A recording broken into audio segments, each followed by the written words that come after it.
जबर का निजाम गिराने वाले हैं, हम एक नया समाज बनाने वाले हैं, हम पे शाही राज गिराने वाले हैं, हम एक नया समाज बनाने वाले हैं, हम एक। नाजरीन, क्या आपने कभी इकबाल मसीह का नाम सुना है? यकीनन नहीं सुना होगा, मगर इस अजीम पाकिस्तानी गुमनाम हीरो के नाम से दुनिया वाकिफ है। अक़वाम मुत्तहिदा हर साल इसके नाम से अवार्ड जारी करता है। इसकी जिंदगी पर किताबें लिखी गईं और इसके नाम पर दुनिया में कई इदारे मौजूद हैं। यूरोप की सड़कों पर मौजूद मुजस्मे इसकी अजमत की अक्कासी करते हैं। नाज़रीन, हमारी आज की वीडियो भी इस अजीम पाकिस्तानी को खिराज तहसीन पेश करना है और हम आपको इकबाल मसीह की अजियतनाक जिंदगी और दर्दनाक मौत की दास्तान सुनाएंगे। मगर इससे पहले अगर आप हमारे चैनल पर नए हैं तो हमारा चैनल सब्सक्राइब करें और अगर आपको हमारी वीडियो पसंद आए तो लाइक करके हमारी हौसला अफजाई करें। नाजरीन, इकबाल मसीह 1983 में जिला शेखुपुरा के नवाही शहर मुरीदके में एक मसीही घराने में पैदा हुआ था।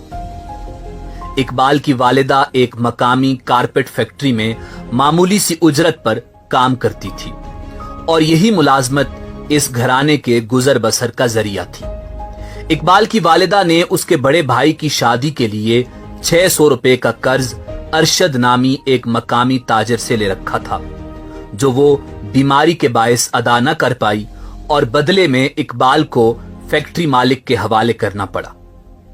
और सिर्फ 4 साला इकबाल कारपेट फैक्ट्री में मजदूरी करने पर मजबूर हो गया।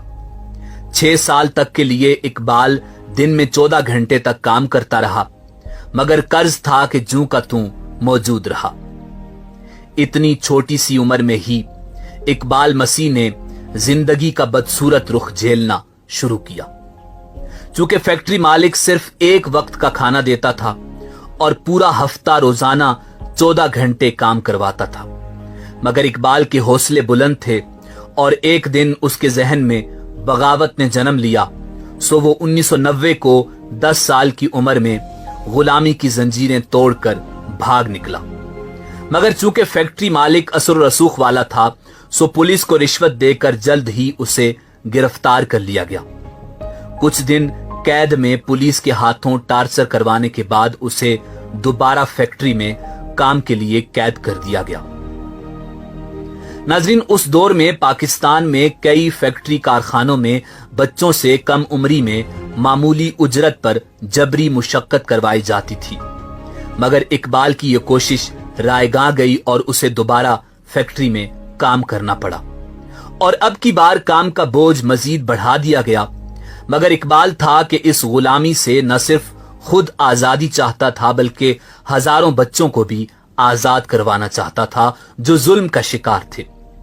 और 1 साल बाद इकबाल दोबारा भागने में कामयाब हो गया।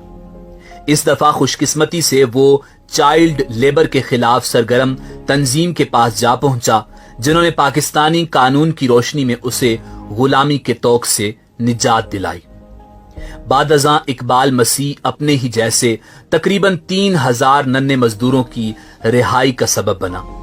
इकबाल मसीह दोबारा फरार हुआ और उसने इस मर्तबा अपने साथ लाहौर के 3000 बच्चों को भी सरमायादारों की कैद से आजाद किया। इकबाल मसीह ने 10 साल की उम्र में बच्चों की आजादी की पहली तहरीक की बुनियाद रखी, जिसका नाम बॉन्डेड चाइल्ड लिबरेशन था।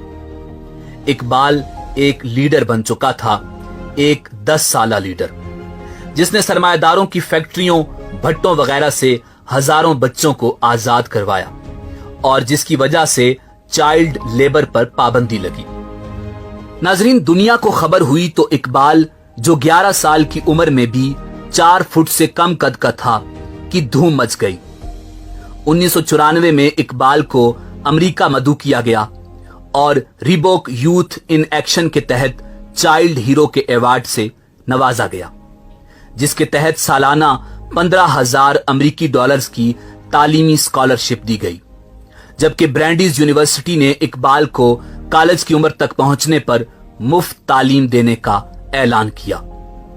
बच्चों के हुकूक के लिए काम करने वाली आलमी तंजीमों ने इस हीरो को पहले स्वीडन और उसके बाद अमेरिका में स्कूल के बच्चों से बातचीत करने के लिए बुलाया, जहां मकामी स्कूलों के तालिब इल्मों ने अपने जेब खर्च से एक फंड कायम किया जो आज भी पाकिस्तान में बच्चों के तकरीबन 20 स्कूल चला रहा है।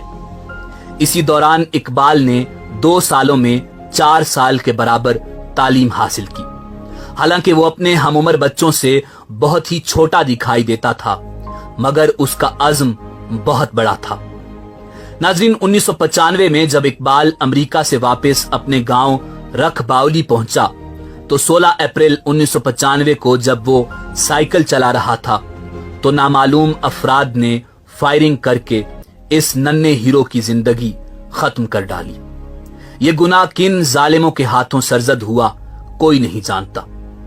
कुछ लोग कहते हैं कि इकबाल को उसी ताजिर ने मार डाला था जिसके पास वो बचपन में काम करता था, जबकि कुछ का ख्याल है कि किसी मकामी किसान को इकबाल मसीह की नेकनामी एक आंख न भाई थी। ये भी कहा जाता है कि उसे अशरफ नामी हीरोइन के आदी शख्स ने कत्ल किया। इकबाल की मौत की खबर मारूफ अमरीकी अखबार दी वाशिंगटन पोस्ट के मेन पेज पर शाये हुई, जो इस बात का सबूत था कि दुनिया इस नन्हे हीरो से कितनी मुतासर थी। नाजरीन, इकबाल की मौत के बाद कनाडा के मकामी नौजवानों ने फ्री द चिल्ड्रन नामी तंजीम की दाग बेल डाली, जबकि इकबाल मसीह चिल्ड्रन फाउंडेशन का भी आगाज किया गया, जो जबरी मजदूरी करने वाले बच्चों को इल्म की रोशनी की तरफ लाने के लिए काम करती है। कनाडा में आज भी इकबाल मसीह के नाम से चिल्ड्रन राइट्स फंड इशू होता है। 2009 में अमरीकी कांग्रेस ने सालाना इकबाल मसीह अवार्ड का आगाज किया, जो दुनिया भर में बच्चों के हुकूक के लिए काम करने वाले अफराद में से हर साल किसी एक को दिया जाता है। 2014 में जब भारतीय शहरी कैलाश को नोबल इनाम से नवाजा गया तो उन्होंने भी अपनी तकरीर में इकबाल मसीह को खिराज तहसीन पेश किया। इकबाल मसीह का तज़किरा अतालवी मुसन्निफ फ्रांसिस्को के नावल्स में भी मौजूद है और उसकी जिंदगी पर कई डॉक्यूमेंट्रीज बन चुकी हैं, लेकिन कुछ ना मिला तो वो उसे उसके अपने मुल्क से ना मिला। पाकिस्तान में ज्यादातर लोग इकबाल मसीह को जानते ही नहीं और यकीनन आपने भी इकबाल मसीह का नाम पहली बार सुना होगा, क्योंकि हम जिस मुल्क में बसते हैं उसका कंट्रोल सरमायादारों के हाथ में है और इकबाल आवाज है जिद्दोजहद की, सरमायादाराना निजाम के खात्मे की, और ये मीडिया अखबारात कभी भी इकबाल के बारे में नहीं बोले और ना ही बोलेंगे, क्योंकि ये सब सरमायादारों की कंपनीज हैं। पार्लियामेंट से लेकर अदलिया से होते हुए ब्यूरोक्रेसी के दरवाजों से निकलकर मीडिया के दफ्तरों तक हर जगह सरमायादार बैठा है। न जाने हम लोग कितने ही इकबाल गंवा बैठे और न जाने कब तक यह सिलसिला जारी रहेगा। इसी उम्मीद के साथ आपसे इजाजत चाहेंगे कि आपको हमारी आज की वीडियो पसंद आई होगी। मिलते हैं बहुत जल्द एक नई वीडियो के साथ। अल्लाह आपका हामी और नासिर हो।